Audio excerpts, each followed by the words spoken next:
j'ai rencontré une dame qui souffrait du cancer. Le cancer, c'est une vie dans le corps qui tue le corps. Alors, on l'exposait à la radiothérapie, c'est-à-dire à des ondes sur son corps, et ces ondes tuaient le cancer, pas directement, mais progressivement. Elle avait des cures, elle devait le faire 3 fois par semaine, 4 fois par semaine, 5 fois par semaine. Et quand je l'ai rencontrée, sa peau avait noirci, parce qu'à force de s'exposer à la radiothérapie, ça touchait la peau. Mais elle n'avait que faire de la peau. Elle voulait que ce qui était dedans puisse mourir, parce qu'elle savait que sa peau pouvait redevenir normale. Il en est de même avec le péché, mes frères. Lorsque tu as un mal dans ta vie, c'est un cancer spirituel. C'est une vie mauvaise dans ta vie qui détruit ta vie. Et tu dois amener cette vie mauvaise dans ta vie dans la présence de Dieu, pour que la lumière de Dieu, la sainteté de Dieu, l'amour de Dieu, la puissance de Dieu puisse brûler cette mauvaise vie. Certains, ça se passe dans un culte comme ça, et puis il est changé. Mais d'autres, ça prend 1 année la première fois, d'autres 2 ans la deuxième fois, d'autres 3 ans la troisième fois, d'autres 4 ans, d'autres 5 ans, d'autres 7 ans, d'autres 10 ans, d'autres 20 ans. Oui, pourquoi voyons-nous des gens qui ont 30 ans dans le Seigneur, mais il est orgueilleux comme un bébé spirituel? Comment quelqu'un qui a 20 ans dans le Seigneur, il est menteur comme un bébé spirituel? Ça a pris 20 ans. Mais pour que quelqu'un accepte la radiothérapie, il doit reconnaître qu'il est malade. Il doit reconnaître qu'il est malade. Et lorsque tu subis la radiothérapie, il y a des choses en toi qui vont être dérangées comme la peau qui noircit. Mais l'essentiel, c'est que tu changes. Apprenez à vous tenir devant Dieu comme ça.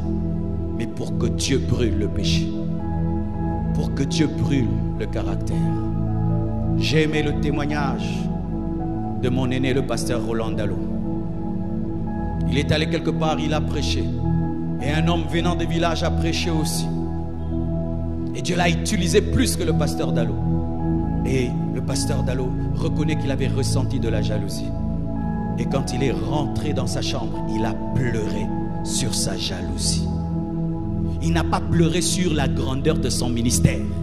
Il a pleuré d'avoir un cœur qui ne supporte pas que Dieu utilise un autre homme de Dieu. Est-ce que tu pries pour de telles choses? Cela peut déterminer le succès de ton ministère. Pleurez-vous lorsque vous êtes jaloux? Pleurez-vous lorsque vous passez votre temps à critiquer les gens que priez pour eux? Vous êtes des intercesseurs, mais vous critiquez les gens. Ça ne te fait pas pleurer que ta bouche qui est faite pour prier pour les autres passe le temps à critiquer. Ça ne te fait pas pleurer que tu as un défaut. Depuis que tu es nouveau converti jusqu'à aujourd'hui, quitte ça va pas.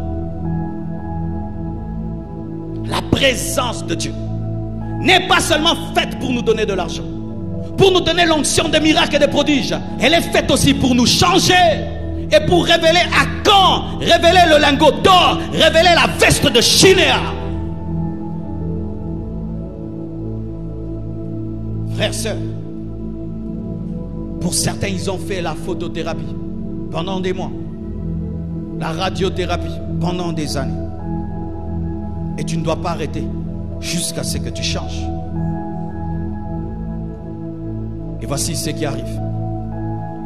C'est que 2 fois, lorsque tu as tellement lutté avec un péché et tu l'as amené devant Dieu, mais malgré ça, tu tombes dedans, tu tombes dedans et tu tombes dedans, une voix te dit, laisse tomber.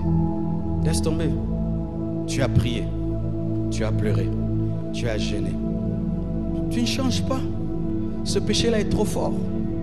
Et voici maintenant une voix du diable vient te dire de créer une vie chrétienne, une doctrine qui tolère ce péché-là. C'est qu'on voit aujourd'hui, les gens créent le christianisme des homosexuels. Ils créent le christianisme des polygames. Ils créent le christianisme des ivrognes. Il crée maintenant un christianisme qui tolère la magie. Il crée un christianisme qui tolère les idoles. Il crée un christianisme qui tolère la mondanité. Pourquoi? Ils ont tellement lutté contre le monde, ils n'arrivent pas. Ils disent non, on ne peut pas changer. Dieu accepte ça aussi. Non. Ne te décourage pas. Lorsque tu luttes contre un péché, et lorsque tu pries par rapport à un péché, par rapport à un caractère, ne te décourage pas. Si ça va te prendre 3 ans, 4 ans, 10 ans. Je vous ai parlé de Alonso. Ce n'est pas en une semaine. Hein. Il a fait des années. Après des années, il a dit, Dieu, je l'ai vaincu. De la même manière que vous poursuivez la richesse, poursuivez la sainteté. De la même manière que vous poursuivez la gloire, poursuivez la sainteté. Et tenez-vous devant Dieu.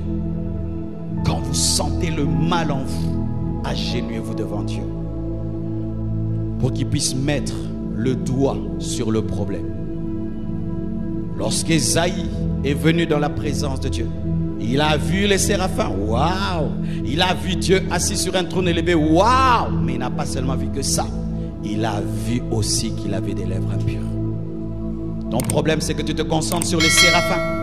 Tu te concentres sur la robe qui remplit le temple, mais tu oublies que ça a révélé que tes lèvres sont impures.